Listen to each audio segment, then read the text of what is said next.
계속 듣고 싶다면 좋아요 눌러주고 구독해주세요. 당신의 좋아요 하나 우리에게 큰 힘이 됩니다. If you enjoy these real stories, leave a like and subscribe. Your support keeps these stories alive. 문을 열자 서늘한 흙 냄새와 젖은 나무의 숨이 동시에 올라왔다. 한낮인데도 복도는 어둑했고 먼지 쌓인 장판 위로 내 발자국이 얇게 눌렸다가 천천히 사라졌다. 오래 비워둔 시골집 특유의 침묵. 바람이 멈추면 귀가 울릴 정도로 깊어지는 그 침묵. 이 나를 안으로 끌었다. 이 집은 원래 고모의 집이었다. 실종된 뒤로 아무도 돌보지 않았다. 유품 정리를 핑계로 내가 내려온 건 그동안 계속 이어지던 악몽 때문이었다. 낯선 벽에 걸린 검은 액자 속 그림, 그리고 그림 속에서 고모의 눈이 깜박이는 장면까지. 잠이 얇아질수록 나는 현실이 어디까지인지 점점 가늠하지 못했다. 거실 창문을 열었다. 바깥의 논물 냄새가 벌레 울음과 함께 밀려들었다. 얕은 햇빛이 낡은 소파를 핥히듯 스쳤다. 벽지에는 눅눅함이 만든 얼룩이 번져 있었고 천장 모서리에는 작은 거미가 가느다란 다리로 흔들리며 매듭을 새로 묶고 있었다. 가구에 덮어둔 하얀 천을 차례로 걷어내자 자잘한 먼지가 떠올랐다. 그 흩어짐을 눈으로 따라가던 중 나는 거실과 안방 사이 벽에 걸린 액자를 보았다. 사각의 검은 프레임, 유리 속에 갇힌 누군가의 시선, 그림은 초상화였다. 남자인지 여자인지 분간하기 어려울 정도로 흐릿하게 그려진 얼굴. 붓질은 잘 마른 꽃처럼 부서질 듯 얇았고 눈은 정면을 보면서도 어딘가 비켜 있었다. 조명의 각도에 따라 눈동자 속 반짝임이 움직였다. 나는 액자 앞으로 다가가 유리에 비친 내 얼굴과 그림의 얼굴을 겹쳐보았다. 내 뺨에 붙은 먼지 한 톨이 그림 속 뺨에 걸린 그림자처럼 보였다. 이 집엔 이런 게 있었나? 내 목소리는 생각보다 작았다. 방바닥이 대답하듯 삐걱거렸다. 현관 옆 작은 방에서 서류 상자를 꺼내 펼치며 메모를 정리했다. 고모가 마지막으로 남긴 문자에는 단지 그림 치워라라는 말과 주소만 적혀 있었다. 경찰은 특이점이 없는 실종으로 분류했다. 카드 사용 내역 없음, 전화 끊김 목격자 없음, 이 집엔 CCTV도 없었다. 나는 고모의 문자에 집착했다. 그림을 치워라. 그게 어떤 의미인지, 왜 치워야 했는지, 누구에게서 숨기려 했는지. 그날 저녁, 전기가 제대로 들어오는지 확인하고 안방의 침대 매트를 창문가로 끌어다 햇볕을 쪼개게 했다. 시골 저녁은 빠르게 온다. 해가 산으로 넘어가면서 배경 소음의 결이 달라졌다. 매미 소리는 한껏 올라가다 뚝 끊겼고 개구리 합창이 더 가까워졌다. 부엌에 수도꼭지를 틀자 물줄기에 쇳내가 났다. 컵을 씻어 물을 마시고 나니 입천장이 서늘해졌다. 나는 거실 벽에 그림을 액자째 떼어줄 재 세웠다. 못자국이 드러나자 벽지 속 곰팡이가 어제의 상처처럼 올라왔다. 액자를 마주 볼 수 없어서 구석으로 밀어놓았다. 그때 문틈에서 바람이 지나가며 액자 뒷면의 종이를 스쳤다. 종이가 바스락 아주 작은 소리를 냈다. 별것 아닌 소리인데 그 순간 심장이 한 번 두드러지게 뛰었다. 마치 누군가 속삭인 것처럼 밤은 느리게, 그러나 분명히 내려왔다. 첫날이라 난 보일러 대신 전기장판만 켜고 침대 위에 누웠다. 전화 신호는 약했고 인터넷은 느렸다. 화면 속 시간이 11시 12분을 지나고 있었다. 눈을 감기 전 나는 습관적으로 거실을 향한 방문을 닫았다. 그리고 해야 할 말을 머릿속으로 따라했다. 괜찮아. 아무 일도 없어. 고모는 갑자기 떠났고 나는 견딜 수 있을 거야. 그림은 그냥 그림일 뿐이야. 잠이 막 얕게 들려는 순간 집이 몸을 기울인 것처럼 균형이 미묘하게 어긋났다.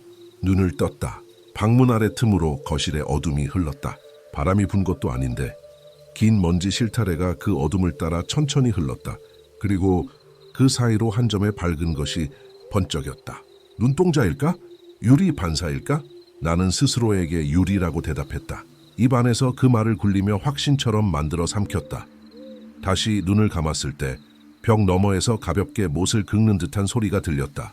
사각, 사각, 규칙 없이 몇 번 끊기고 또 이어지고. 쥐겠지. 다시 핑계를 만들었다. 그리고 등을 벽에서 떼고 천천히 옆으로 누워 귀를 막았다. 내 손바닥 속으로 심장 소리가 들어왔다. 손바닥이 얇은 문이 되어 그 너머의 사각거림을 밀어냈다. 어디쯤에서 잠들었는지 모른다. 꿈인지 아닌지 모를 경계에서 나는 내가 거실에 앉아있는 모습을 보았다. 꿈속에 나는 그림 앞에 있었다. 액자 유리는 없는 것처럼 투명했고 캔버스의 냄새, 기름과 오래된 먼지의 섞임가 직접 폐로 들어왔다. 그림 속 얼굴이 아주 조금씩 확대되며 가까워졌다. 확대되는 동안 눈동자는 보이지 않았고 대신 눈꺼풀과 눈썹 사이의 회색 그림자만 분명해졌다. 거머. 내가 이름을 불렀는지 누군가 내 입술을 통해 그 이름을 밀어냈는지 구분할 수 없었다. 갑자기 눈이 열렸다. 그림 속에서 나를 향해 빛이 아니라 어둠이 번쩍일 수 있다면 아마 그런 방식일 것이다. 그리고 그림 속 입술이 아주 미세하게 떨렸다. 소리가 없어도 들린다고 말하고 싶은 움직임. 밤이 입안에서 흘리는 말 같았다. 나는 그 말의 모양을 따라 읽으려 했지만 바로 그때 누가 내 어깨를 흔드는 느낌이 왔다. 일어나. 현실의 목소리는 아니었다. 하지만 살은 진짜로 떨렸다. 깨어났을 때 방문은 닫혀 있었고 방 안은 전기장판에 미지근한 열로만 채워져 있었다. 땀 냄새와 담요의 먼지 냄새가 겹쳤다. 나는 곧장 거실로 나갔다. 조심스러운 발걸음이 바닥 장판의 공기를 밟고 지나갈 때마다 반쯤 죽은 소리가 났다. 스위치를 눌러 전등을 켰다. 오래된 형광등이 느리게 깜박이며 켜졌다. 그림은 똑같은 자리에 있었다. 구석 줄재 기대어. 유리는 조용했고 그림 속 눈은 나를 보지 않았다. 오히려 먼 곳 내 뒤쪽의 어둠을 보는 것처럼 느껴졌다. 내가 한 걸음씩 천천히 그림 앞으로 다가가자 내 그림자가 액자를 덮었다. 그 순간 유리 속의 반사와 그림의 경계가 붕괴한 것처럼 보였다. 마치 내가 그림 속 어둠으로 들어간 것처럼. 나는 엎드리듯 고개를 숙이고 액자의 뒷면을 살폈다. 마감 테이프가 습기에 풀린 자국이 있었고 테이프와 프레임 사이로 누군가 종이를 한 장 끼운 흔적이 보였다. 손톱으로 살짝 들어올리자 종이가 삐져나왔다. 종이를 빼는 동안 유리가 아주 얇게 떨렸다. 바스락이라는 소리와 BI라는 낮은 울림이 겹쳤다. 종이에는 날짜가 적혔다. 9월 12일. 고모가 사라지기 일주일 전. 그리고 짧은 문장, 밤의 그림이 나를 부른다. 이 문장은 내 머릿속에서 여러 번 반복됐다. 단어의 순서가 뒤바뀌고 말의 주어가 바뀌었다. 밤이 그림을 부른다. 그림이 밤을 부른다. 그림이 나를. 나는 종이를 다시 접어 액자 뒤에 끼우지 못하고 손에 쥐었다. 손이 땀으로 젖어 종이가 미끄러졌다. 고모, 이걸 왜? 말끝을 잇지 못했다. 그때 스르륵 거실 창문이 아주 조금 열렸다. 바람이 아니라 열렸다는 사실만 흐릿하게 방 안으로 들어왔다. 창틀이 움직일 때 나는 소리를 한동안 잊지 못할 것 같다. 아주 낯선 사람이 내 이름을 조용히 불렀다가 곧바로 삼킨 것 같은 소리 창문을 닫고 돌아서려던 순간 나는 그림 속 눈동자가 내 어깨 너머를 보는 게 아니라 내가 서 있던 자리를 보고 있다는 걸 깨달았다. 그러니까 내가 한 발짝 움직일 때마다 그림의 시선은 내가 있던 곳을 딱 한 박자 늦게 따라왔다. 그 지연은 차갑고도 친밀했다. 마치 내가 남기고 간 천의 흔적을 따라 냄새를 맡는 것처럼. 나는 결국 그림을 천으로 덮어버렸다. 두껍지도 얇지도 않은 창고에서 꺼낸 회색 천 위로 액자의 모서리가 사각형의 산맥처럼 솟았다. 그 밤 다시 잠을 청했다. 눈꺼풀을 억지로 내리누르며 심장이 스스로를 작게 만들도록 강요했다. 천으로 덮었어. 이제 아무것도 보지 못할 거야. 그렇게 되뇌다가 나는 어느 틈에 잠들었다. 그리고 꿈을 꾸었다. 이번에는 명확했다. 나는 안방이 아니라 이 집의 다락에 있었다. 다락문을 열면 비스듬한 빛이 깔리는 곳, 먼지가 별처럼 떠있고 오래된 상자들이 낮은 산처럼 누워있는 곳, 다락 가운데엔 탁자가 하나 있었고 탁자 위에는 같은 액자가 놓여 있었다. 그러나 액자 속 얼굴은 변해 있었다. 흐릿함이 사라지고 아주 분명한 고모의 얼굴이었다. 그녀가 웃거나 울고 있지 않은 그 사이 어딘가의 표정. 왜 치우라고 했어? 내가 물었다. 고모는 대답하지 않았다. 대신 눈만 살짝, 아주 살짝 위로 굴렸다. 내 뒤쪽 어둠을 가리키듯 나는 천천히 돌아보았다. 아무것도 보이지 않았다. 아무 소리도 없었다. 하지만 온몸에 털이 반대로 자라나는 것 같은 감각이 내 등을 파고들었다. 거기 누군가 있었다. 내가 돌려보지 않으려는 자리. 목 뒤의 정중앙에서 아주 얇게 호흡하는 누군가. 나는 돌아보지 않은 채 입술만 떨려 말했다. 거기 누구야? 그러자 내 뒤에서 내 목덜미의 피부에 직접 글씨를 쓰듯 낮고 사소한 숨소리로 단어가 찍혔다. 일어나 그 소리에 맞춰 눈을 떴다. 진짜로. 새벽 3시 06분 방 안 공기는 한층 더 차가웠다. 내 숨이 짧게 흩어졌고 전기장판의 열은 밑창에만 남아있었다. 방문은 반쯤 열려 있었다. 나는 분명히 닫았는데 틈으로 회색 천의 윤곽이 보였다. 거실 한가운데 사각형의 산맥, 그 천이 바람도 없이 아주 미세하게 오르내리는 것처럼 보였다. 마치 그 아래서 누군가 숨을 쉬는 것처럼. 그만! 내 목소리가 굳게 말했지만 손은 벌써 방 밖으로 나가 있었다. 발은 단정하게 장판의 목소리를 밟으며 걸어갔다. 거실에 서자 내 그림자가 다시 천을 덮었다. 방금 전 꿈에서와 같은 위치와 같은 각도였다. 나는 천의 모서리를 잡았다. 그리고 아주 천천히 내가 듣기 위해 숨을 멈추었다. 천 아래에서 누군가도 숨을 멈추었다. 그 정적이 오래 이어졌다. 그 사이 나는 내 심장 소리를 하나씩 헤아렸다. 하나, 둘, 셋, 여덟, 아홉에서 멈췄다. 왜냐하면 그때 천 아래에서 동일한 강역으로 내 심장을 따라치는 또 하나의 소리가 시작되었기 때문이다. 나는 천을 걷지 않았다. 대신 손을 놓았다. 그리고 뒤로 한 걸음 물러섰다. 천은 아무 일도 없었다는 듯 다시 고요했다. 그때 내 발끝 옆에서 종이 한 장이 미끄러져 나왔다. 아까 빼둔 그 종이였다. 내가 거실로 나올 때 떨어뜨렸나 보다. 종이는 뒤집혀 있었다. 고모의 필체는 뒷면까지 자국을 남겨 잉크가 스며든 얼룩처럼 보였다. 나는 종이를 뒤집어 보았다. 앞면에 밤의 그림이 나를 부른다 아래 잔뜩 눌러쓴 글씨가 더 있었다. 헬싱저 듣지 마. 듣는 순간 너도 부르게 돼. 나는 종이를 접어 주머니에 넣었다. 천을 다시 한번 바라보았다. 사각형의 산은 조금도 움직이지 않았다. 그리고 내 뒤에서 아주 낮지만 분명한 목소리가 들렸다. 들었지. 돌아보았다. 아무도 없었다. 방금 내 입이 그 말을 한 건지 아니면 누군가가 내 입술을 빌린 건지 알 수 없었다. 하지만 분명한 건 하나였다. 이 집의 침묵은 이제 내가 가져온 침묵이 아니라 누군가 오래전부터 연습해온 침묵이라는 것. 신중하고도 확신에 찬 기다림의 침묵. 나는 결국 안방으로 돌아가 문을 닫았다. 문고리가 손에서 빠져나가기 전 마지막 감촉. 차갑고 매끄럽고 너무 오랫동안 아무도 잡지 않은 것 같은 빈 감촉이 오래 남았다. 침대에 앉아 등 뒤에 문을 등받이처럼 사용했다. 그 자세로 새벽이 몇 번이고 조금씩 더 하얘지도록 앉아 있었다. 밖에서는 닭이 어설프게 한 번 울고 다시 조용해졌다. 동이틀 무렵 나는 다시 서류 상자 앞으로 가서 실종 신고서의 복사본과 고모의 옛 일기장을 꺼냈다. 일기장은 갈색 커버에 희미한 얼룩이 남아 있었다. 내 손에 땀이 차올랐지만 나는 첫 페이지를 펼쳤다. 제일 앞장에는 제목처럼 한 문장이 적혀 있었다. 그림은 사람이 자는 모습을 좋아한다. 나는 그 문장을 조용히 소리내 읽었다. 그러자 거실에서 아주 작게 천이 숨을 들이쉬는 소리가 들렸다. 발음할 때 마지막 모음이 길어지는 순간에 맞춰 집이 함께 호흡하는 것 같았다. 잠은 집을 무방비로 만든다. 그리고 집이 숨을 쉬기 시작하면 누구의 숨인지 분간할 수 없게 된다. 그제야 나는 내가 이 집에 초대받지 않았다는 사실을 정확히 이해했다. 반대로 누군가 내 잠을 초대했다는 것도. 아침에 첫 빛이 액자에 닿기 전 나는 다락으로 올라가 보기로 했다. 꿈에서 보았던 그 탁자, 그 동일한 각도와 그림자를 확인해야만 했다. 사다리는 축축하게 차가웠다. 손바닥에 냉기가 박혔다. 다락문을 밀자 목재가 낯선 사람의 이름을 짧게 불렀다가 삼키는 소리를 다시 냈다. 빛이 가늘게 들어왔다. 탁자가 있었다.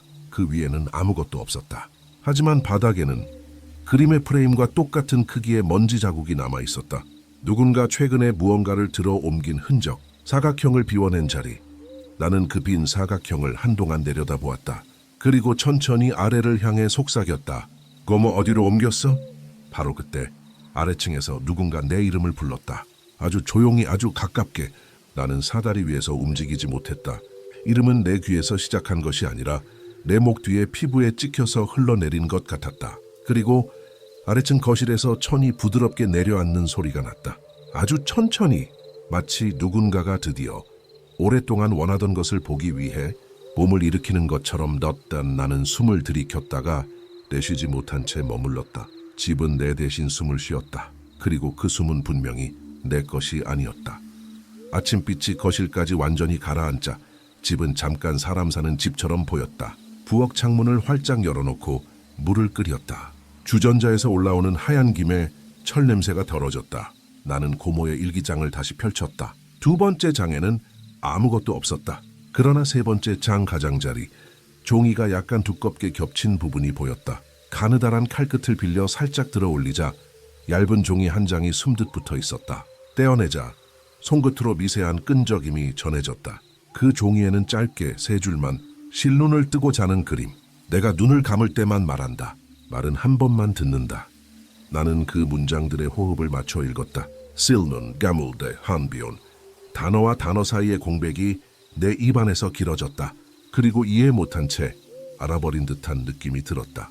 설명할 수 없는 종류의 납득. 그 순간 거실에서 바람도 없이 천이 아주 작게 내려앉는 소리가 들렸다. 어제 새벽의 그 소리. 그러나 더 얇고 더 가깝게.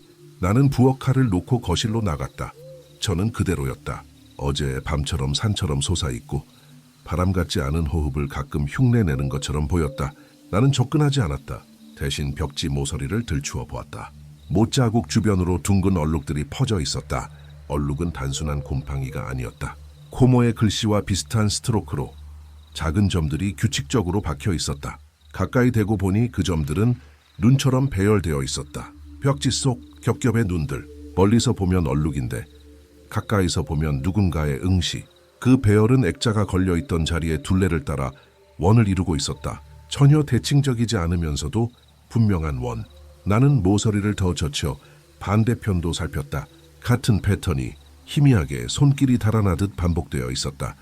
그때 주전자 물이 끓었다는 사실을 내 혀가 먼저 알아채듯 금속이 멀리서 얇게 떨리는 소리가 들렸다. 부엌으로 돌아가 불을 끄고 컵에 물을 부었다. 머그컵 바닥에서 증기가 올라오며 내 얼굴에 붙었다 떨어졌다. 나는 한 모금 마셨고 혀 끝에 뜨거움이 닿는 순간 어떤 기억이 스쳤다. 아주 오래전 이 집에서 여름을 보낸 적이 있다. 그때도 거실 벽에는 그림이 있었다. 프레임은 더 밝았고 그림 속 얼굴은 더 선명했다. 고모가 말했던가? 가의 그림은 집을 지켜. 그 말이 정말로 있었는지 아니면 지금 내 기억이 만들어낸 보정인지 확신할 수 없었다. 기억은 언제나 뒤늦게 들어온 증언처럼 어딘가 어긋난다. 오후에는 다락을 더 자세히 살피기로 했다. 사다리를 타고 올라가자. 공기가 갑자기 마른 냄새로 바뀌었다. 나무가 오래 마르다 못해 거스레진 냄새. 햇살은 얇게 그러나 따갑게 들어왔다.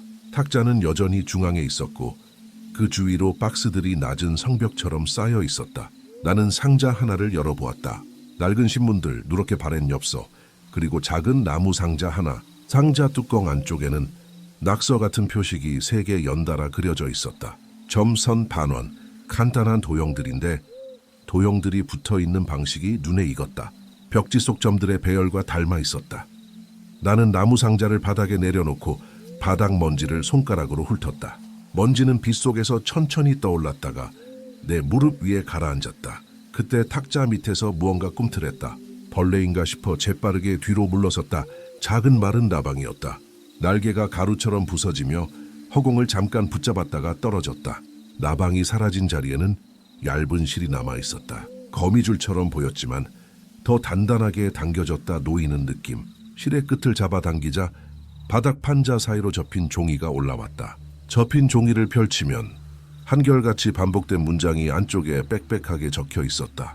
누가 먼저 부르는가? 누가 먼저 부르는가? 누가 먼저 부르는가? 필체는 고모의 것도 내 것도 아니었다. 가늘고 높은 익숙하지 않은 손. 몇 줄 아래에는 다른 잉크로 한 줄이 추가되어 있었다.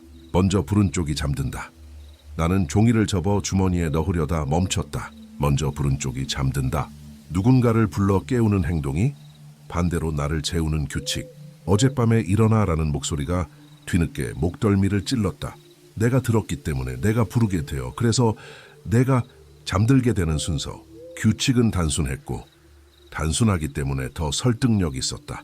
나는 종이를 조심히 접어 다시 그 틈 사이에 끼워 넣었다. 처음부터 거기에 있었던 것처럼 해가 기울기 시작하자 집안의 소리들도 목을 낮추었다. 대낮에는 들리지 않던 가구의 힘줄이 움직이는 소리가 바닥 밑에서 미세하게 올라왔다. 한 번 앉았다 일어설 때마다 내 몸의 무게가 집과 나 사이의 문장을 짧게 써내려가는 것 같았다. 나는 핸드폰 녹음 앱을 켜서 거실 가운데에 내려놓았다. 아무 말도 하지 않았다. 단지 집이 무슨 말을 하는지 들어보려 했다. 침묵 속에서 사각과 바스락은 문장 부호처럼 박혔다. 가끔 스위치가 헛도는 듯한 클릭음, 멀리서 들려오는 기차의 호흡, 그리고 매우 드물게 유리 위를 가까스로 지나가는 숨의 소리. 마치 유리가 공기의 문턱이 되는 순간 내쉬는 짧은 한숨. 그때마다 녹음 앱의 파형이 아주 얇게 솟았다. 저녁을 대충 때운 뒤 나는 천을 반만 걷어 그림의 하단을 확인했다. 캔버스 아래 부분 가장자리. 프레임과 맞닿는 곳에 아주 미세한 긁힘이 세 줄 났다. 마치 안쪽에서 바깥으로 나온 듯한 방향. 손끝으로 더듬자. 손톱 밑으로 오래된 기름 냄새와 먼지의 조합이 스며들었다. 그 냄새는 놀랍게도 인간적이었다. 오래된 옷장 같은 냄새. 사람의 천이 한 번은 스며들었다 빠져나간 냄새. 나는 갑자기 소파에 털썩 주저앉았다. 그리고 내 이름을 아주 작게 불러보았다. 자르스 입술이 움직였지만 소리가 나오지 않았다. 내가 나를 부르려는 순간 어떤 보이지 않는 규칙이 그 소리를 삼켰다. 먼저 부르면 잠든다는 문장이 내 혀를 막았다. 평소에는 무의식적으로 부르는 이름이 지금은 너무 위험해 보였다. 그래서 대신 난 말없이 숨만 샜다. 4번, 5번, 6번, 7에서 천이 아주 살짝 들썩였다. 나는 핸드폰을 확인했다. 녹음은 계속되고 있었다. 파형은 그 순간 눈썹처럼 아주 얕게 올라와 있었다. 재생 버튼을 눌러 뒤로 조금 돌렸다. 스피커에서 집에 천 같은 침묵이 흘렀다. 그리고 먼지 속 팝 노이즈 사이로 낯선 목소리가 스쳤다. 너무 짧아 단어가 되지 못한, 그러나 분명히 사람이 만든 소리. 나는 볼륨을 올리고 다시 들었다. 이번에는 분명했다. 입모양만으로는 여기일 수도 6일 수도 있었다. 그러나 내가 7을 셌다는 사실이 그 소리를 여기로 바꾸었다. 여기 지금. 스피커가 말을 마치자마자 내 등 뒤에서 벽이 아주 가볍게 울렸다. 복도 끝 안방 쪽에서 작은 떨림이 전달되었다. 나는 일어나 복도를 천천히 걸었다. 발뒤꿈치를 들고 발가락으로만 걸었다. 문 앞에 멈춰 섰을 때 문 밑에 틈에서 차가운 냄새가 올라왔다. 젖은 흙, 유리, 오래된 기름, 그리고 누군가의 베개에서 나는 냄새. 머리카락 땀, 아주 미세한 비누. 나는 문을 열지 않았다. 대신 귀를 틈에 대었다. 아무 소리도 없었다. 그 침묵이 오래 이어질수록 귓불이 내 심장의 리듬을 받아 적었다. 그때 발목 근처에서 공기가 한번 접혔다. 몸이 먼저 알고 귀가 나중에 알아챈 소리. 문틈 안쪽 바닥에서 아주 얇은 손바닥이 바닥을 한번 짚고 일어나는 소리. 나는 거실로 돌아갔다. 소파에 앉아 천으로 반쯤 가려진 액자를 정면으로 바라보았다. 시선이 닿는 곳에 시간이 엉키기 시작했다. 눈을 깜박일 때마다 그림의 눈꺼풀이 아주 미세하게 따라 깜박이는 착각이 들었다. 실눈을 뜨고 자는 그림이라는 문장이 머리 안쪽에서 사각거렸다. 보지 말자. 나는 작게 말했다. 그러나 말은 쉽게 허물어졌다. 보지 말아야 할 것일수록 눈은 거기에 간다. 오히려 눈을 감으면 더 선명해지는 종류의 것. 해가 저물고 어둠이 집 안으로 새우며드는 속도가 빨라졌다. 전등을 켰다 껐다. 몇 번 반복했다.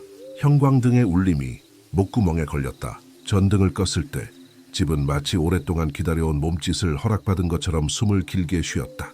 나는 결국 전등을 끄고 작은 스탠드만 켰다. 스탠드의 빛이 한 방향으로만 그림자를 만들었다. 액자의 모서리가 길게 늘어졌다. 그 그림자 끝에서 벽지에 눈들이 하나씩 떠올랐다 가라앉았다. 그때 핸드폰이 떨렸다. 신호가 약한데도 메시지가 도착했다. 발신인은 저장되지 않음. 내용은 단 한 줄. 듣지 마. 읽음 고무의 필체로 보이진 않았다. 그러나 그 문장은 아침에 내가 읽은 종이와 같은 말을 하고 있었다. 나는 답장을 보내지 않았다. 대신 메시지를 닫고 스탠드를 끄고 방으로 들어갔다. 손이 문고리에서 떨어지기 직전 복도 끝에서 또 하나의 진동이 났다. 핸드폰 화면에 새로운 메시지. 발신인은 동일. 늦었어.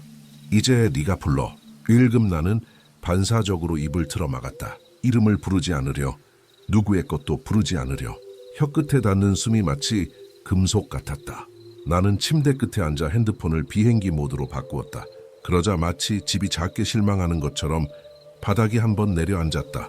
밤은 더 생생해졌다. 창문 밖 풀벌레 소리 사이로 인간의 발자국과 비슷한, 그러나 발자국이 아닌 리듬이 섞였다. 부터까지 같은 길이의 공백들이 창틀을 스쳐갔다. 나는 녹음 앱을 다시 켰다. 이번에는 방 안, 침대맡에 내려놓았다. 스탠드를 아예 껐다. 방 안에 남은 빛은 창문 틈으로 들어오는 멀리 도로에서 반사된 희미한 불빛뿐. 눈이 어둠에 익숙해질 즈음 벽지 무늬가 문장으로 보이기 시작했다.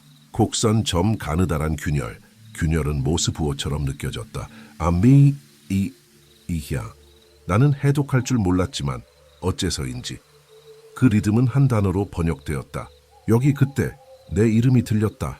분명히. 그러나 입이 아니라 침대 매트리스의 스프링 사이로 스며 나오는 목소리. 부드럽고 얕은 목소리였다. 잠을 깨우는 목소리라기보다 잠과 잠 사이의 얇은 막을 쓰다듬는 목소리. 나는 몸을 움직이지 않았다. 오히려 더 조용히 숨을 골랐다. 규칙을 깨지 않기 위해, 먼저 부르지 않기 위해. 그러나 목소리는 기다림을 잘했다. 마치 내가 어둠에 익숙해지기만을 요구하는 것처럼 조금도 서두르지 않았다. 한참 뒤 아주 가늘게 이불 위로 손바닥의 그림자가 내려앉았다.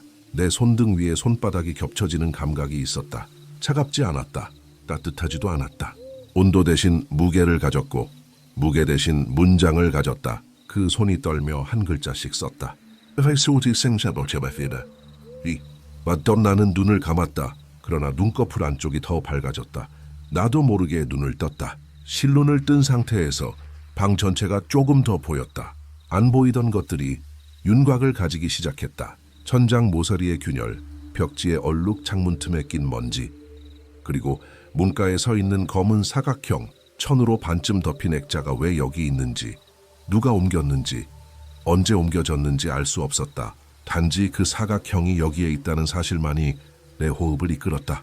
거실에서 방으로 누군가 조용히 옮겨놓은 것, 아니면 스스로 온 것. 나는 이불을 조심스럽게 끌어올렸다.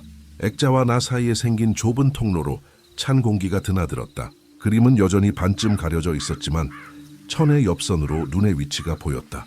어둠에 익숙해진 내 눈은 그 작은 반짝임을 반사로 이해하려 했고 동시에 깜빡임으로 받아들였다. 두 이해가 부딪히며 이마가 얇게 아파왔다. 그때 녹음 앱의 파형이 갑자기 솟았다. 아무 소리도 내지 않았는데 소리가 기록되고 있었다. 나는 천천히 손을 뻗어 핸드폰을 잡았다. 이어폰을 꽂을 수 없어 스피커로 아주 작게 재생했다. 침대 밑에서 올라오는 먼지 냄새와 함께 방의 소리가 되돌아왔다. 그리고 내가 아닌 목소리가 내 숨과 꼭 같은 리듬으로 말했다. 들었지? 그 목소리는 내 속삭임의 높낮이를 정확히 흉내냈다. 단어 하나 차이 없이 호흡의 길이까지. 나는 방금 전 확신하려 했던 모든 합리화들을 한꺼번에 놓쳤다. 거울처럼 따라하는 존재가 있다면 그 거울은 어느 쪽이 앞면이고 뒷면인지 모른다. 나는 핸드폰을 천천히 내려놓았다. 그 순간 액자 위에 천이 아주 작게 흘러내렸다. 마치 안쪽에서 누군가 손등으로 밀어 떨어뜨린 것처럼 그림의 눈이 드러났다. 선명한 흰자 하나 없이 회색과 검은색으로만 이루어진 눈, 그리고 입술이 정말로 움직였다. 나는 들리지 않는 소리를 들었다. 이름도 내 이름이 아니었다. 아주 낡은 이름이었다. 이 집에서 오래전에 사라진 누군가의 이름. 고모가 아닌 더 오래전의 이름. 나는 그 이름을 입 안에서 굴려봤다. 소리가 되기 전 혀가 거부했다. 뼈와 닿는 발음이 있었다. 말을 내뱉으면 나는 바로 잠들 것 같았다. 누가 먼저 부르는가? 먼저 부른 쪽이 잠든다. 그래서 나는 답하지 않았다. 대신 내 몸속 가장 젖은 곳으로 숨을 밀어 넣었다. 배와 심장 사이 어딘가 보이지 않는 포켓에 숨을 숨겼다.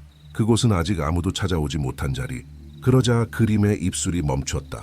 그러나 눈은 멈추지 않았다. 실눈으로 나와 밤 사이의 경계를 어루만졌다.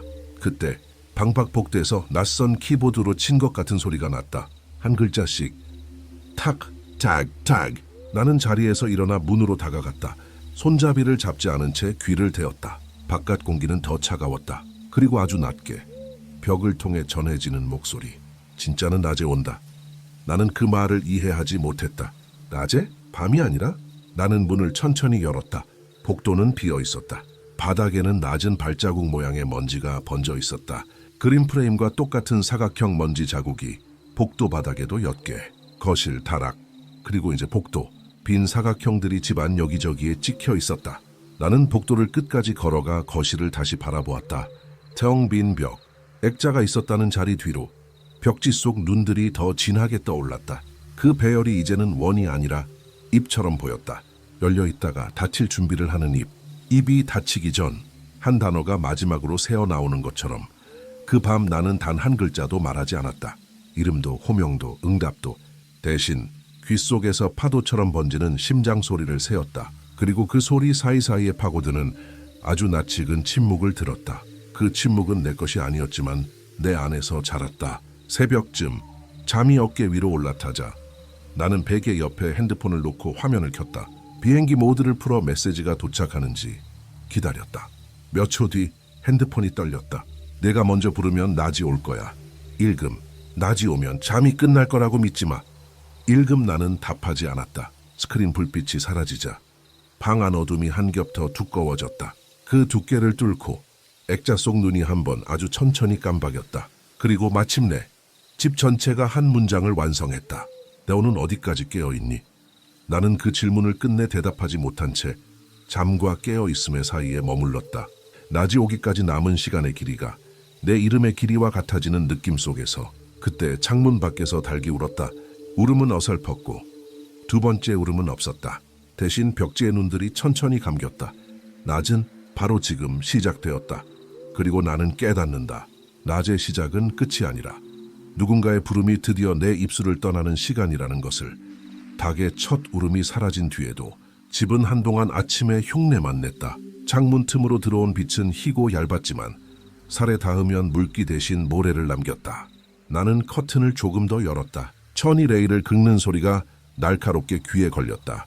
바깥에 노는 납작했고 바람은 납작한 표면을 훑으며 낮은 마찰음을 남겼다. 진짜는 낮에 온다. 밤새 벽을 통해 스며들던 그 말을 반복하면 혀끝이 미세하게 저렸다. 마치 혀가 일찍 감금당한 것처럼. 부엌에서 물을 드며 싱크대 배수구에 코를 가까이 대보았다. 쇠녹과 젖은 흙이 섞인 냄새, 그리고 아주 엷게 오래된 비누가 스스로 말라붙으며 남긴 달큰한 비린내. 나는 거울 대신 유리창에 비친 내 얼굴을 보았다. 밤사이 더 여위인 사람처럼 보였다. 눈 아래 멍이 젖은 흙처럼 번졌다. 거실로 돌아가자 액자는 다시 거실에 있었다. 누가 옮겼는지 묻지 않기로 했다. 묻는 순간 그것이 누군가임을 인정하게 되니까 나는 액자 앞을 넓게 비켜 걸었다. 눈을 직접 마주치지 않으려 사이드에서 몸을 기울여 프레임을 살폈다. 유리 겉면에 내 숨이 얇게 서렸다가 사라졌다. 사라지는 속도가 평소보다 느렸다. 마치 유리가 내 숨을 잠깐 붙들었다가 뒤늦게 놓아주는 것처럼. 다락에서 찾은 나무 상자를 내려와 조심스레 열었다. 상자 속 도형들, 점, 선, 반원의 순서를 따라 종이에 그려보았다. 점 3개가 삼각형처럼 배열되고 선이 그 사이를 곧게 잇고 반원이 그 선을 덮었다. 완성된 모양은 이상하게도 익숙했다. 사람 눈의 라인, 그러나 위아래가 서로 뒤바뀐 고모의 일기장을 다시 펼쳤다. 낙서와 같은 줄 사이로 짧은 문장이 숨어 있었다. 낮에는 그림이 말하지 않는다. 대신 듣는다. 문장은 마치 지침처럼 보였지만 지침은 언제나 누군가의 실패 뒤에 적힌다. 그가 어디서 실패했는지를 나는 모른다. 다만 문장 끝의 점이 너무 무거워 보였다는 것만. 정고 무렵 핸드폰의 시계가 멈춰 있는 걸 눈치챘다. 11:58에서 더 이상 가지 않았다. 신호도 배터리도 문제 없는데 숫자만 고정됐다. 설정을 들어갔다 나오니 일시적으로 12층으로 도약하더니 다시 11:58로 되돌아왔다. 나는 웃음이 나올 뻔했다. 시간은 이 집에서 가장 고집 센 물건처럼 보였다. 내가 아닌 쪽의 리듬대로만 움직이는. 나는 녹음 앱을 낮에도 켰다. 거실 한가운데 바닥에 올려두고 10분만 두었다가 들을 생각이었다. 대신 주방에서 그릇을 씻고 베란다 쪽 창틀에 먼지를 훑고 욕실의 균열에 손가락을 넣어 보았다. 손톱 밑으로 느껴지는 장하루의 감촉이 이상하게 진정이 됐다. 아무 감정도 없는 사물의 질감이 오늘만큼 고맙게 느껴진 적이 있었나. 10분 뒤 녹음을 재생했다. 스피커로 터져 나오는 건 바람과 비슷한, 그러나 바람이 아닌 소리였다. 귀가 스스로 초점을 바꾸듯 집중하면 소리는 단어의 모서리를 가졌다. 숨 사이사이 규칙 같은 것이 있었다. 여러마, 흡, 아까, 네요. 입 모양만으로는 여기일 수도, 여기일 리 없다고 부정하는 내 속삭임일 수도 있었다. 다시 들어도 같았다. 낮이라 그런지 밤과 달리 소리의 턱걸이가 길었다. 말이 되지 못한 채 매달려 있는 소리들. 나는 재생을 멈춰 다시 녹음을 시작했다. 이번엔 액자 바로 앞, 유리 표면과 닿을 듯한 거리. 그리고 나는 의자를 가져와 앉아 눈을 감은 채 기다렸다. 눈을 감으면 집의 냄새가 더 분리된다. 나무 축축함, 오래된 페인트, 철, 먼지, 유리, 그리고 사람 사람이 떠난 자리에서만 나는 냄새, 화장수와 베개, 땀과 비누의 잔향, 낮의 공기는 이 모든 걸 더 명확하게 갈라준다. 마치 집이 낮에는 귀가 되어 밤새 들은 것들을 정리한다는 듯. 그때 집 바깥에서 누군가의 발소리가 스쳤다. 논두렁을 걷는 소리, 빠르지도 느리지도 않은 보폭. 멈추는 지점에서 발뒤꿈치가 흙을 작게 눌렀다가 떼는 소리를 집이 통째로 받아 실어 나르는 느낌. 나는 눈을 뜨지 않고 그 소리를 셌다. 7, 8, 9, 10. 발소리는 대문 앞에서 멈췄다. 초인종은 울리지 않았다. 대신 대문 철망이 아주 살짝 울렸다. 아무도 잡지 않았는데 울리는 철도 눈을 떠 창밖을 보았지만 아무도 없었다. 햇빛이 철의 결을 지나갈 때 생기는 반짝임만 있었다. 그 반짝임이 사람 눈에 흰자처럼 보였다. 나는 손바닥을 문틀에 붙였다. 차가웠다. 그리고 오래 아무 일도 없었다. 다시 거실로 돌아와 녹음을 멈추고 재생했다. 이번에는 더 분명했다. 먼지 속에서 목소리가 몸을 세웠다. 부르지 마. 난 나도 모르게 작게 고개를 끄덕였다. 응? 그러자 이어서 아주 낮게 거의 들리지 않게 대답하지도 마. 나는 입술을 다물었다. 대답했다는 사실이 뒤늦게 등에 서늘하게 얹혔다. 이미 늦었다는 생각이 목덜미를 훑었다. 스피커는 그저 사실을 말할 뿐이었다. 내 응이 반사되어 돌아온 시간보다 반박자 빨랐다. 누군가가 내 말의 그림자를 먼저 말해버린 것처럼 불현듯 눈이 따가웠다. 거실 한가운데 내 자리에서 액자를 바라보면 유리 표면에 창밖 논이 물결이 얕게 비쳤다. 바람에 따라 유리가 하고 싶은 말을 입 모양으로 흉내내는 것처럼 나는 의자에서 일어나 천을 조금 더 걷었다. 눈동자가 드러나는 것 같아 모서리까지만. 그 순간 등줄기에 알 수 없는 무게가 얹혔다. 보이지 않는 손바닥 하나가 내 척추를 찾아 정확히 올려놓는 느낌. 누군가 아주 오랫동안 연습해온 자세로 나는 부엌으로 도망치듯 가서 컵에 물을 따랐다. 물을 들이키는 동안 식도의 내벽이 누군가의 시선에 노출된 것 같은 감각이 들었다. 안쪽에서 본다는 말이 있다면 아마 이런 것일 것이다. 물을 삼키고 나서도 삼킨 행위가 끝나지 않았다. 목 깊숙이 남아있던 물이 내 이름을 짧게 적고 사라진 것처럼 번때 오후가 되자 햇빛의 각도가 낮아졌다. 그림자의 길이가 늘어날수록 집의 의도가 더 드러났다. 프레임의 각진 그림자가 벽을 타고 옮겨다니며 벽지에 눈을 스치고 지나갔다. 눈들은 그림자가 닿을 때만 잠깐 반짝였다. 그 반짝임 사이로 벽지가 아주 얇게 일렁인다는 사실을 알게 되었다. 벽지가 아니라 벽 자체가 벽에 살결이 살아있는 것처럼 도드라졌다. 나는 손등으로 벽을 쓸었다. 벽이 내 손등을 쓸었다. 동시에 그리고 손등에 아주 얇은 점 3개가 남았다. 잉크가 아닌데 잉크처럼 번지는 점. 점선 반원의 도형이 내 살 위에서 완성될 것 같아 급히 수도물에 대고 문질렀다. 점은 사라지지 않았다. 다만 더 희미하게 더 안쪽으로 스며드는 듯했다. 해가 기울 무렵 갑자기 집안이 조용해졌다. 벌레 소리도 바람의 마찰도 냄비의 팽팽한 침묵도 모두 한 번에 꺼졌다. 대신 어딘가에서 딸깍 스위치가 아래로 내려가는 소리 하나. 전등이 꺼진 건 아니었다. 소리는 의미 없이 존재했다. 나는 그 소리를 따라 복도를 걸어 안방으로 갔다. 문을 아주 조금 열어 안을 들여다보았다. 낮의 빛이 방 구석을 잘게 쪼개놓고 있었다. 그리고 침대 위백에 그 표면에 사람의 머리카락이 한 올 분명히 놓여 있었다. 나는 한 걸음 뒤로 물러섰다.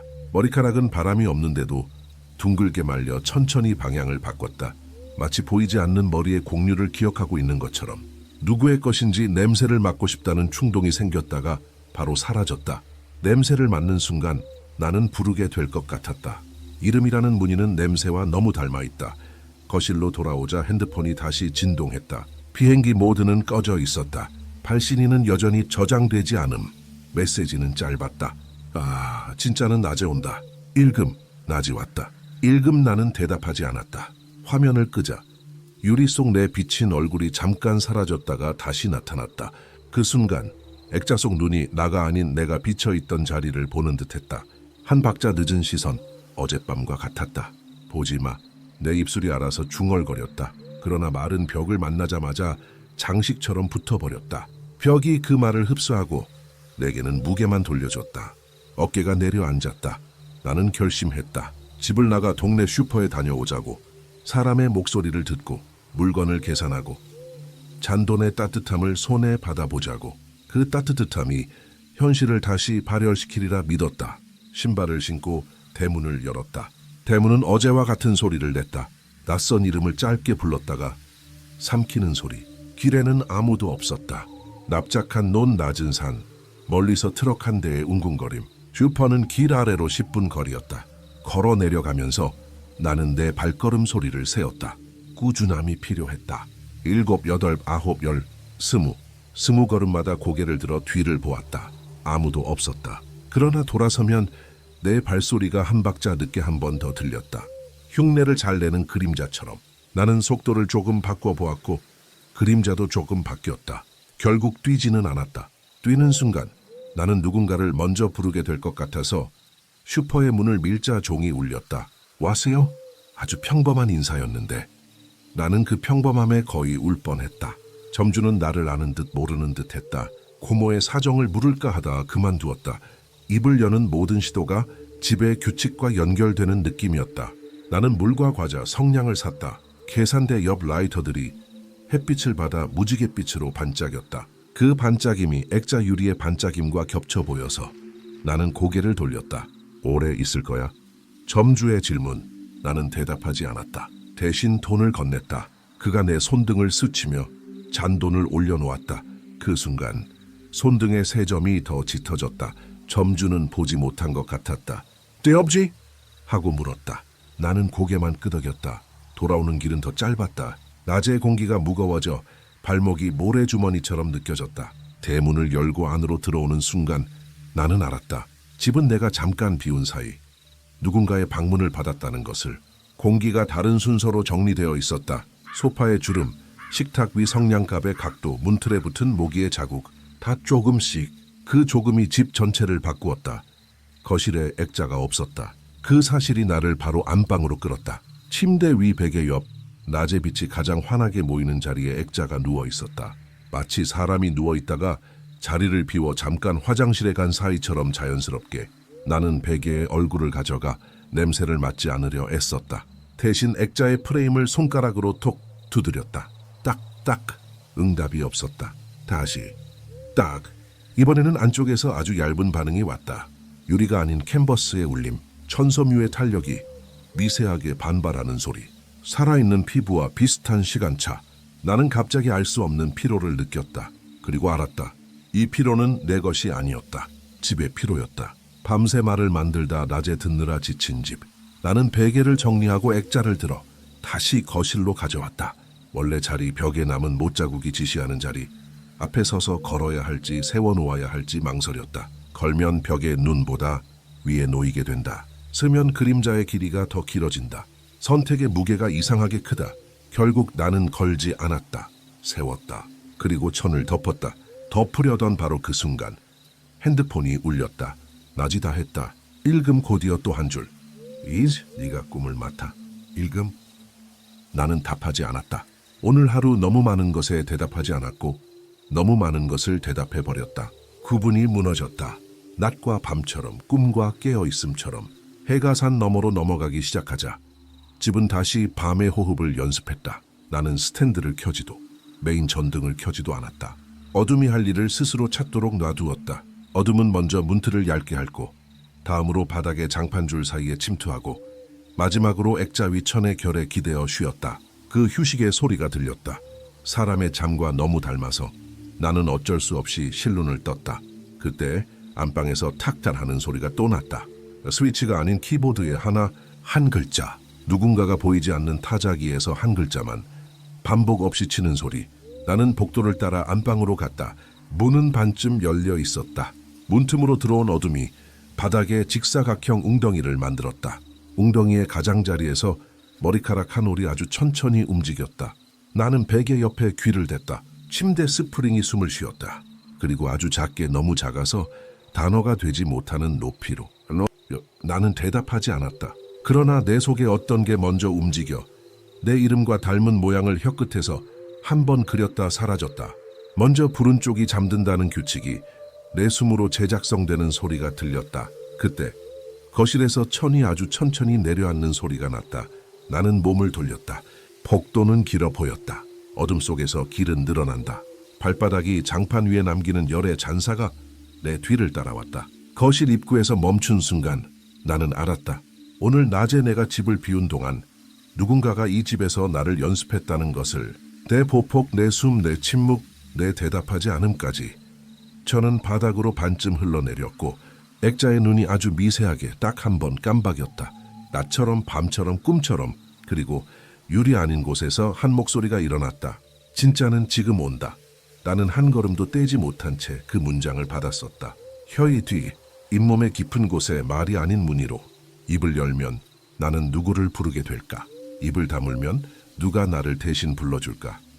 나는 한동안 그 사이에서 숨을 밀어 넣었다. 그리고 마침내 숨이 내 것이 아닌 자리에까지 흘러넘치자 집이 대신 대답했다. 바닥이 아주 낮게 울렸다. 한 글자와 그 한 글자가 이 집의 모든 소리보다 또렷했다. 꿈이 깨어있는 쪽으로 넘어오는 소리. 낮이 아직 끝나지 않았다는 증거처럼. 해가 산 위로 완전히 올라서는 순간 집은 숨을 멈췄다. 이상했다.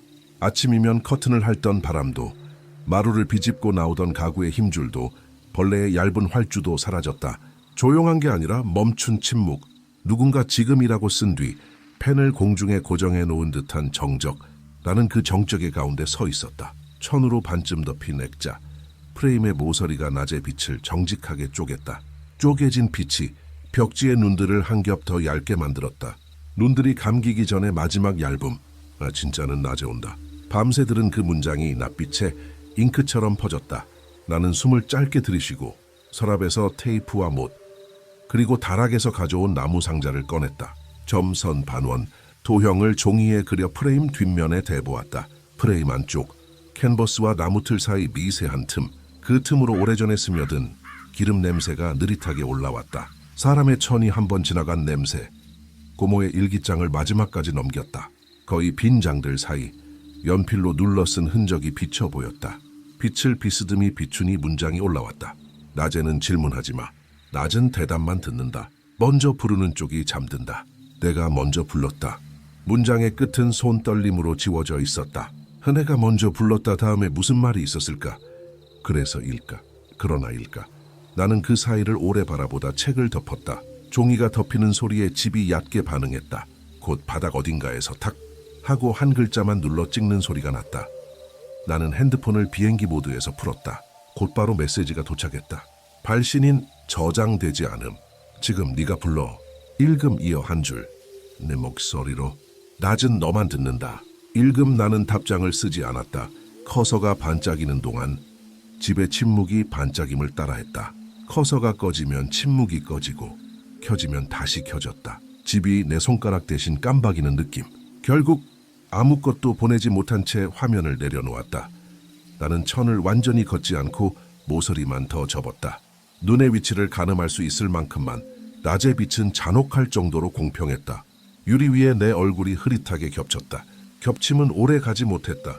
유리는 내 얼굴을 사람으로 기억하지 않는다는 표정으로 금세 밀어냈다. 그러자 다른 얼굴이 더 또렷해졌다. 흐릿했던 고모와 닮았던, 또 누구와도 닮지 않은 그 얼굴. 입술이 보였다. 다튑 입술. 다튑 입술도 말을 한다. 특히 낮에는 나는 녹음 앱을 켰다. 이번엔 재생 목록에도 손을 대었다. 밤새 담아둔 파형들. 집의 숨, 벽의 균열, 유리의 한숨, 그리고 내 이름과 닮은 음의 그림자를 한 줄로 이어 루프로 만들었다. 이어폰은 꽂지 않았다. 스피커 볼륨을 아주 낮게 해 거실 공기와 섞였다가 바로 지워질 정도로 틀었다. 그리고 입을 다물었다. 먼저 부르지 않기 위해, 대답조차 하지 않기 위해. 한동안 아무 일도 없었다. 낮이 가장 높아진 시각, 그림자의 길이가 가장 짧아질 때 집의 숨은 잠깐 흔들렸다. 그러고 나서 그것이 시작됐다. 유리 위로 미세한 김이 번졌다. 내 것이 아니었다. 나는 숨을 참은 지 오래였다. 김은 서서히 글자의 모양을 흉내냈다. 반원, 점선, 그리고 눈. 그 눈은 유리 바깥에서 생기지 않는다. 유리 바깥에는 반사만 있다. 그러니 그것은 안쪽에서 올라오는 것이었다. 캔버스 천섬유의 사이사이에서 만져지는 호흡. 그때 스피커에서 아주 낮은 소리가 흘렀다. 밤에 녹음된 내 숨이 낮의 공기에서 다르게 울렸다. 숨이 단어로 변하는 중간에 머무른 소리. 그리고 그 사이에 어젯밤의 부표 같은 음들이 낮의 물결에서 단어가 되었다. 여기. 집이 대답을 듣는 시간, 낮이 대답을 모으는 시간. 나는 더 깊게 침묵했다. 혀 끝에 올랐다가 사라지는 모든 이름들을 삼켰다. 고모의 이름, 이 집이 오래전에 가졌을 이름, 내가 나를 불러온 때의 이름들. 이 집에서 나는 몇 번이나 바뀌었을까? 이름이 바뀔 때마다 꿈과 잠의 경계는 어떻게 줄어들었을까? 발치에서 그림자가 꿈틀했다. 그림자 속에 다른 그림자가 있었다. 누군가가 내 보폭을 연습한 그림자. 낮의 빛에서조차 더 어두운 검은. 그 검은이 내 발목을 훑듯 지나갔다. 발 뒤꿈치 뼈에 닿는 공기의 온도까지 알 것 같은 느낌. 부르지 마. 누가 말했다. 입술은 움직이지 않았고 귀는 울리지 않았다. 그러나 말은 있었다. 말은 집의 틈으로 지나갔다. 문과 문 사이, 유리와 캔버스 사이, 나와 나 사이. 나의 침묵은 흔들렸다. 그 순간 액자 속 입술이 아주 정확한 속도로 열렸다. 살짝, 그리고 멈췄다. 다시 살짝, 멈춤. 핀 깜박임, 낮에만 가능한 아주 건조한 열림과 닫힘. 마치 사람의 입이 아니라 글자 M을 천천히 그리는 것처럼 스피커의 루프가 그 틈을 파고들었다. 밤의 나, 새벽의 집, 오후의 벽. 모든 숨이 이어져 하나의 얕은 문장을 만들었다. 들었지? 그 문장이 완성되는 순간 나는 손가락으로 테이블 밑에 버튼을 눌렀다. 두 번째 재생. 이번에는 새벽에 내가 아닌 목소리가 모사해낸 내 속삭임을 앞으로 당겨 틀었다. 내 입이 하지 않은 내 목소리가 방안을 아주 얇게 한번 훑었다. 그리고 나는 아무것도 하지 않았다. 캔버스가 아주 약하게 안으로 꺼졌다. 탄성이 아니라 피로처럼 유리 표면에 김이 점으로 흩어졌다. 점과 점 사이의 간격이 글씨처럼 배열되다 흩어졌다. 집이 듣고 있었다. 낮이 듣고 있었다. 그때 핸드폰이 떨렸다. 또 한 줄. 이제 이름, 읽음. 나는 화면을 뒤집었다. 화면의 빛이 꺼지자 방의 빛이 더 단단해졌다. 단단한 빛은 쉽게 부서진다. 나는 그 부서짐의 소리를 기다렸다. 몇 초 뒤 아주 얇게 유리와 공기의 경계에서 깨지는 소리가 났다. 파편은 없었다. 소리만 있었다. 마치 오랫동안 눌러둔 단어 하나가 스스로의 무게로 금가는 소리. 나는 입을 열었다. 단어가 나오지 않게 숨만 나가게. 숨을 단어인 척 내보내면 낮은 그것을 대답으로 받아들인다. 밤과 달리 낮은 친절해서 의도와 다르게도 잘 알아듣는다. 숨이 첫 음절처럼 방을 건너갔다. 스피커가 같은 높낮이로 내 숨을 따라 불렀다. 네여. 그 소리는 이름이 아니었지만 집은 이름처럼 들었다. 왜냐하면 집은 낮에는 대답만 듣기로 했기 때문이다. 그때 문이 울렸다. 다락문 위에서 아주 조심스러운 무게가 옮겨지는 소리. 나는 고개를 들었다. 낮의 빛이 사다리의 금속면에서 찢어졌다. 찢어진 빛이 바닥에 납작한 종이처럼 떨어졌다. 그 종이 위로 발자국이 찍혔다. 나는 천천히 다락으로 올라갔다. 한 계단 오를 때마다 집이 큰 숨을 한 번씩 들이켰다 내쉬었다. 다락 안은 건조했다. 공기 중 가루들이 반짝였다. 탁자 위에는 아무것도 없었다. 대신 벽에 프레임과 같은 크기의 직사각형 자국, 먼지가 비워졌다.